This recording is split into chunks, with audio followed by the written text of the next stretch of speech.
Poe for introducing our state senator here. So Vin Gopal, he elected twice, if I'm correct, Vin, 2017 and 2023. So you're serving your second term. I do know you're the first South Asian American to be elected in New Jersey history. And I know you're in a pretty tough district, and I know that you won, is it 60% plus? So you must be doing something right. Would you? I'd love to have insight into what you're doing. And I also know, and I'm curious to hear, by the way, in your presentation, I know that New Jersey is kind of purple, depending on where you are in the state. And a big state, lots of people here, and a very wealthy state. And I think it's the most populated state, and per square mile anyway. So I know that you're up against a lot of far right people in the state Senate and in state government. And so I know you're straight up at the challenge that we're seeing nationally as well. But anyway, when I first saw and met Senator, he was out of his district at a fundraiser supporting other Democratic candidates and taking money out of his pocket to match contributions. So I know you're very dedicated, Senator, and I know you're busy. So I really appreciate you being on the call. And I think that's enough of an introduction. So next slide, please. And everybody welcome Senator Vin.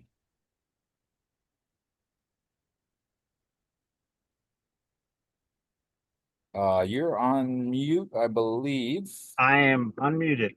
I'm good. There you go, sir. Awesome. Thank you very much, Josh, for having me on. And I've always believed that politics is about people and not being overly judgmental. I don't think I'm a judgmental person. And when I find myself being just a little bit judgmental, I try to refrain myself and making sure that I treat everyone with love, civility, respect, and making sure that regardless of their opinion, I'm the only state legislator in the state who represents a legislative district that Jack Ciattarelli won. So my district is overwhelmingly Republican. And I talk to a lot of folks each and every day that may not believe in my worldview. One of my first things I did when I became elected to the Senate is I met with a group of my local NRA chapter. And that chapter worked really hard against me in my election in 2017. And we tried to find some commonalities. And I talked to them about why my bills are not necessarily a slippery slope to touch their Second Amendment rights, but why I believe that someone who has a history of abusing animals or domestic violence should never have access to a gun. And we didn't always find common ground. So I said, listen, let's meet. Let's build a relationship. Let's get to know each other a little bit as human beings. And I said, do you want to go to a bar? Do you want to go to a restaurant, coffee shop? They said, no, let's go shooting. So I joined them. I went out in Jackson, New Jersey, and I went shooting with them for the day. Many of those folks never voted for me, but I think our worldviews were aligned. They looked at me as my parents who came here from India in the 1970s. I grew up in a Hindu vegetarian household, and I was out shooting with a group of folks that was part of their core, that they went shooting in Pennsylvania with their grandparents because that was part of their culture and heritage. And we tried to find where we had similarities and our basic love of decency and trying to respect each other as human beings, which unfortunately now in the age of social media is not that possible. We see people who go online and say awful things about people they don't even know. And that is what I try to do as a state senator and try and change that. That's a Democratic Party that I strongly believe in, a party that is inclusive, that is not judgmental, a party that maybe you have folks that disagree with you on different position policies, and it doesn't make them evil. It doesn't make them sexist. It doesn't make them racist. It doesn't make them a lot of things. It makes them a very strong disagreeing viewpoint that I work really hard to try to bring those folks over to understand why my viewpoint is one of inclusivity and one that's of bringing people together. And that's my focus. And that's what I try to do as a state senator representing a very, very difficult county. I'm proud to be the first Democratic state senator here in 40 years in Monmouth County. And in a county that was one of Donald Trump's best counties in the Northeast. And I do that again when I entered my race into the state Senate, where people kind of mocked my candidacy because they were like, there's only about 30 Indian Americans living in your district out of 220,000 people. This is in Edison. My goal was to prove them wrong, person by person, door by door, and to believe that politics is greater than any one person, but it's about trying to bring people together and trying to make sure, again, to that original statement that I made about not being judgmental on your fellow human being. There are, without a doubt, good people, and I believe there are some really bad people out there that cannot be changed. But there's a lot of people that are just misinformed and miseducated and have different worldviews than I do. And that's my focus as I've fought for protecting abortion rights or codifying marriage equality in our state constitution. I've done it by trying to bring people together and to make sure they understand that the issues that define all of us as human beings are something that's greater than any one person. So it's nice to have this conversation with you, and happy to chat about whatever you guys want to chat about for the next few minutes.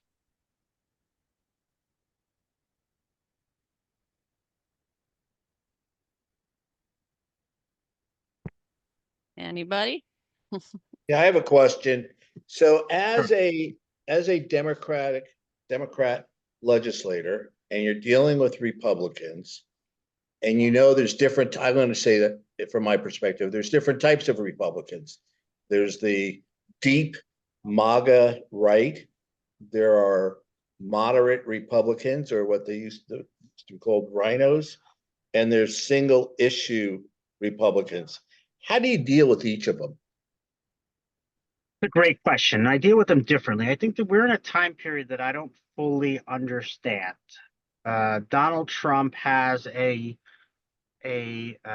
control of the party where maybe it's the primaries where he has these Republicans that in private talk to me and say, oh, this guy's crazy, this and that. I believe in fiscal responsibility.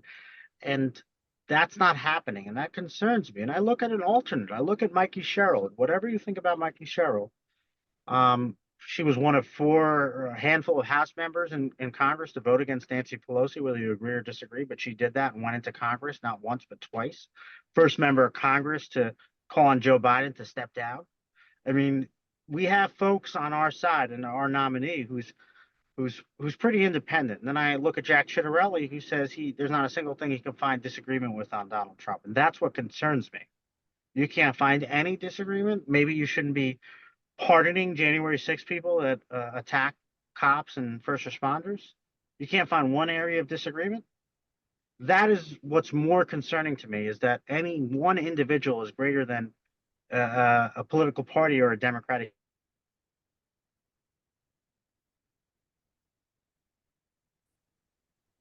Uh-oh, did we lose him? Yeah, he froze. Of our democracy of a whole. That's what I don't really understand.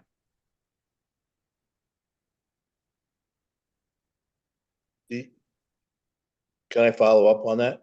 I understand. I don't understand it either.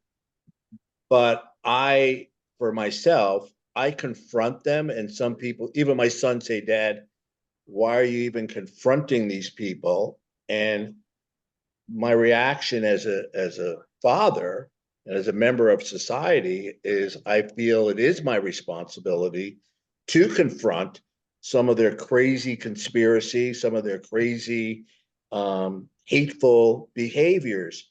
So as a legislator, do you confront them, or do you continue to try to create dialogue?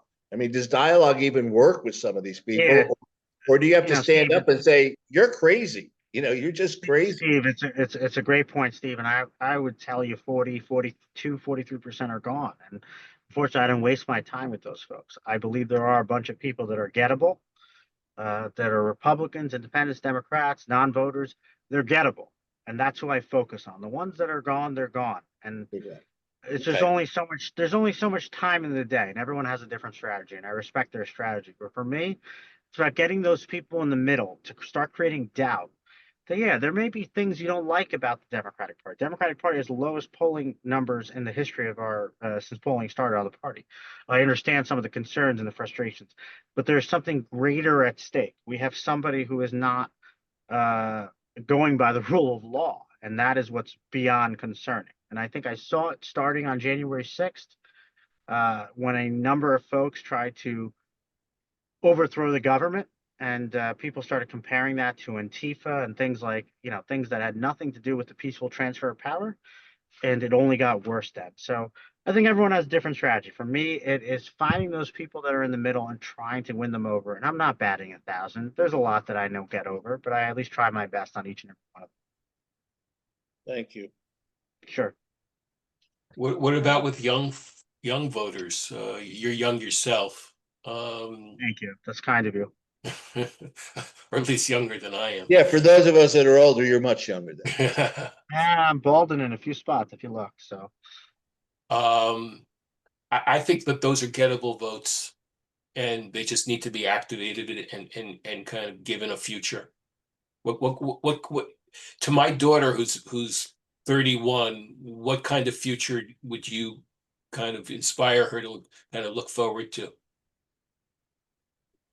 inspiring a future of inclusivity, of love and civility, and treating every person the way you want to be treated. And I do believe there's enough out there. I'll tell you, for your 31-year-old, and what I worry about my 3-year-old is the damages of social media and the damages of everything going on in the internet and AI, and those things are beyond damaging. They're dangerous and they're scary. And I think they're causing a lot of problems. It causes people not to have real communications with each other.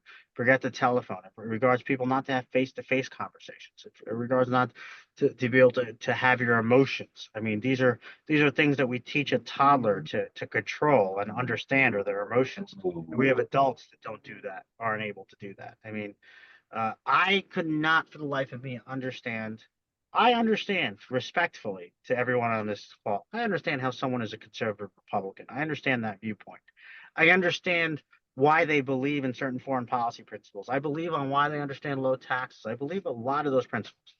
I don't understand the people that follow Donald Trump. That I don't understand. I understand what he attracts in people, that they feel like they've been left out and they haven't been heard. But I have not understood to this day, and I don't think I ever will, the unwavering loyalty to a person who's incredibly flawed and is only looking out for himself and maybe his family at times. I mean, the evidence is beyond clear, right? When you talk about, for years, when I get into office, I'm going to release the Epstein files, Epstein, and then he gets in, and this happens, and he says, "Oh, nothing to see here. It's all a witch hunt."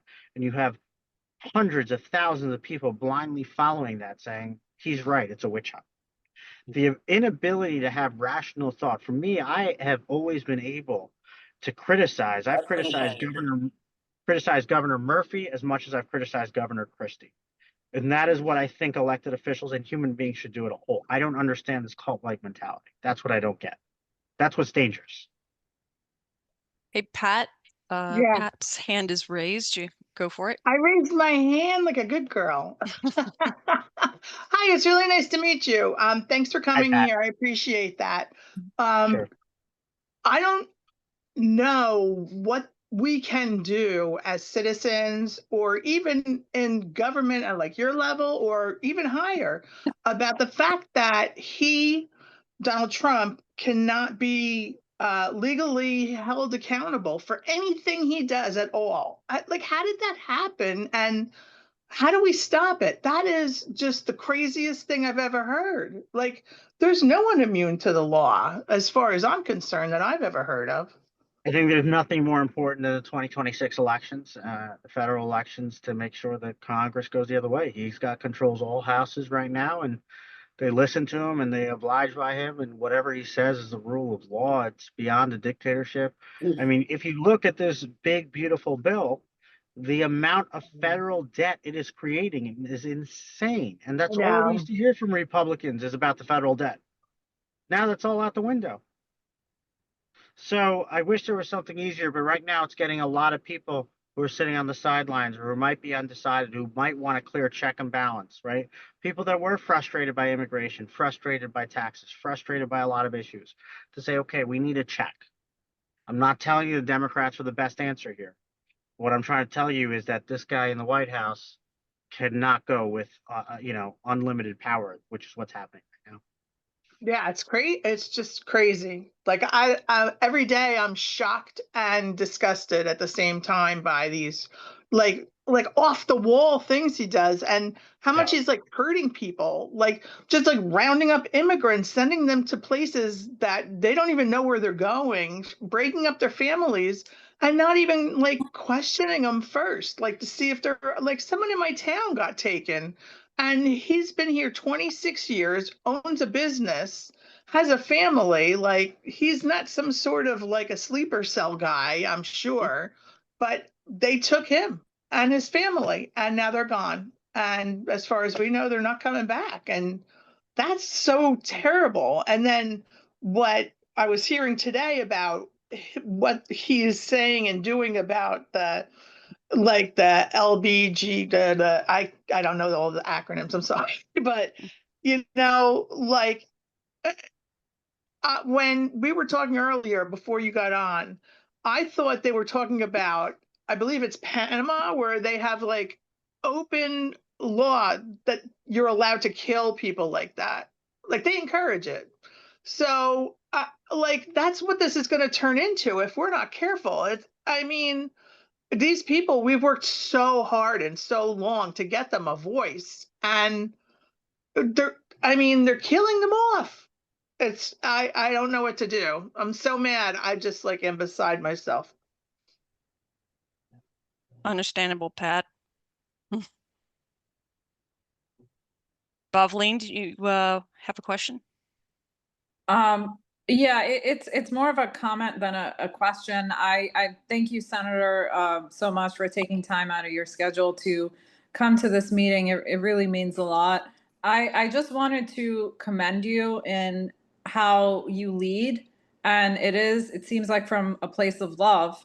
And it reminds me of this book. It's called Power versus Force. I don't know if you've heard of it, but it's a pretty popular book from like 40 years ago. But it talks about different levels or different vibrations that we have in the universe. And the lowest vibration is like depression. After depression, it's anger. And then there's different levels. But the highest vibration is through love.